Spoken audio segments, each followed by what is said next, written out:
ఇక మొత్తానికి ప్రకృతిలో నివసించే ప్రాణులు ఎన్నో ఉంటాయి. ప్రతి జీవి తన పొట్ట కొరకే తిప్పలబడుతుంది.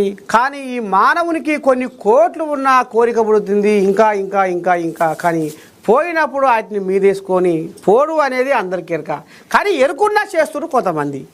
కానీ ఇవాళ కంది శ్రీనివాసరెడ్డి ఒక మచ్చలేని నాయకుడిగా, స్వచ్ఛమైన సేవకుడిగా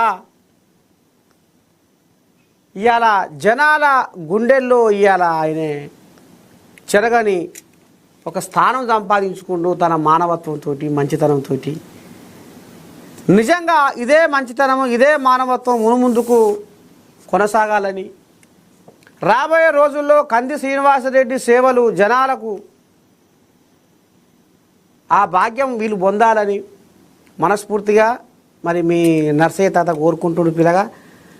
నిజంగా ఇవాళ ఎంతోమందిని చూస్తున్నాం. ఇవాళ సమాజంలో ఏం జరుగుతుంది అనేది చూస్తున్నాం. నాయకులు ఎందుకు వస్తున్నారు రాజకీయంలోకి అనేది చూస్తున్నాం. కానీ ఇవాళ ప్రజల కోసం నా జీవితము, ప్రజల కోసమే నా బతుకు అన్నట్టుగా కంది శ్రీనివాసరెడ్డి ఈ రకంగా ఆయన జనాలకు దగ్గరై ఎన్నెన్నో సేవా కార్యక్రమాలు చేస్తున్నందుకు మనస్ఫూర్తిగా ఇవాళ తెలంగాణ సమాజం పక్షాన నేను పబ్బతి బట్టి పాదాభివందనాలు చేస్తున్నా. మరి ఇట్లాంటి నాయకులు కదా సమాజానికి అవసరము, ఇట్లాంటి లీడర్లు కదా ఈ ప్రజలకు అవసరం అనేది మళ్ళొకసారి గుర్తు చేస్తున్నా. మరి ఇలా ఆదిలాబాద్కు వచ్చినందుకు నిజంగా మీ ఆదిలాబాదు అడవి తల్లిని, ఆ చెట్లను, ఆ ప్రకృతిని చూసినందుకు ఎంతో ఆనందపడ్డా. ఆ ఆనందంలో ఇంకా నువ్వు ఈ కంది శ్రీనివాసరెడ్డి చరిత్ర చెప్పి ఇవాళ ఈ పూటకు పువ్వ లేకుండా ఇవాళ కడుపు నిండంత మాట మాట్లాడినావు. ఇవాళ ఆయన చేసిన సేవల గురించి చెప్పినావు.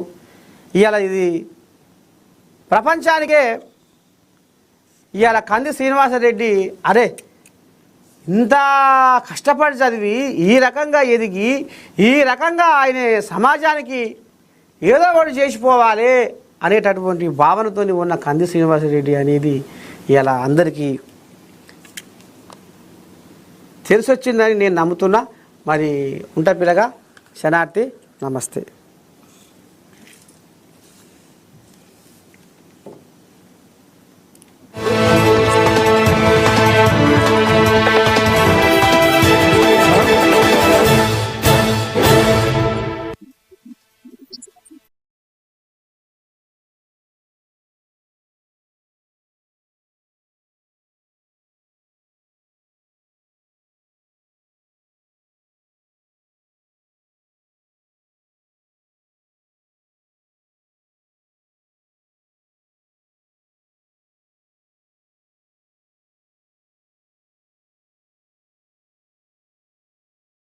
నేను తెలియజేస్తున్నా.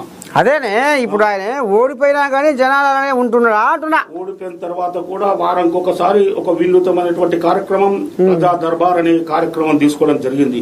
నిత్యాన్నదానం అయితే రోజు ఉంటుంది. అది కాకుండా ప్రజా దర్బార్కి వచ్చిన వాళ్ళందరికీ కూడా భోజనాలు పెట్టించడం, వారి సమస్యలు కలెక్టర్ గారికా, ఆర్డీఓ గారికా, ఎంఆర్ఓకా, ఎంపీడీఓలకా, అవసరమైతే మంత్రులకా మరి లేఖలు ఇచ్చి వారి పనులు చేయడానికి కంది శ్రీనివాసరెడ్డి గారు ప్రజా దర్బార్లో నిత్యం 12-13 గంటలు పొద్దున 10కి వచ్చి దాదాపు రాత్రి 9-10 వరకు కూడా ప్రజా దర్బార్ కార్యక్రమం నిరంతరంగా కొనసాగుతూ ఉంటుంది.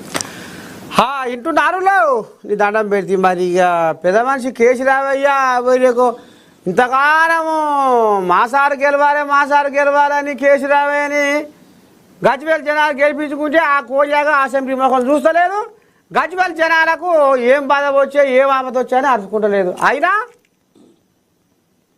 కంది శ్రీనివాసరెడ్డి ఓడిపోయినా రోజు జనాలనే ఉంటున్నాడు. ఎవరు వచ్చినా మరి ఇక్కడ కంది శ్రీనివాసరెడ్డి గారు ఏదైనా కార్యక్రమాలకు, పార్టీ కార్యక్రమాలకు, తన వ్యక్తిగత కార్యక్రమం ఇక్కడ హైదరాబాద్ వెళ్ళినప్పుడు మరి మేము ఇక్కడ కాంగ్రెస్ పార్టీ ఎవరు ప్రజలు వచ్చినా వారికి వారి సమస్యల పరిష్కారానికి మా వంతు సహకారం కూడా ఉంటుంది. మొత్తం ఇక్కడ కంది శ్రీనివాసరెడ్డి గారి తాట వ్యవస్థ ఏ విధంగా ఉన్నదంటే మొత్తం ఒక స్టాప్ ఉంది. స్టాప్ మరి పిఏలు ఉన్నారు.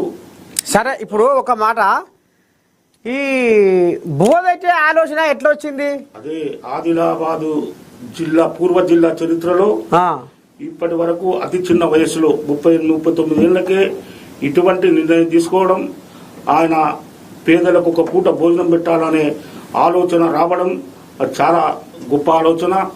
మరి ప్రజలు కూడా, ఈ నియోజకవర్గంలోని ప్రజలు కూడా, పేదలు కూడా వీరిని ఆశీర్వదిస్తా ఉన్నారు. మరి ఇప్పుడు జనాలు అనుకుంటురా, అరే ఎంత రామసక్కని నాయకుడిని మనం దూరం చేసుకుంటేమేమిరా, ఆయనే పదవిలో లేకపోయినా ఇవాళ 100 మందికి రోజు బువ్వ పెడుతుండు, ఇవాళ ఆపతి సాపతి అంటే అరుచుకుంటుండు, ఇవాళ ఆపతి సాపతి అంటే ఒక అంబులెన్స్ పెట్టి జనాలకు ప్రాణదాతగా చరిత్రకెక్కిండు. మరి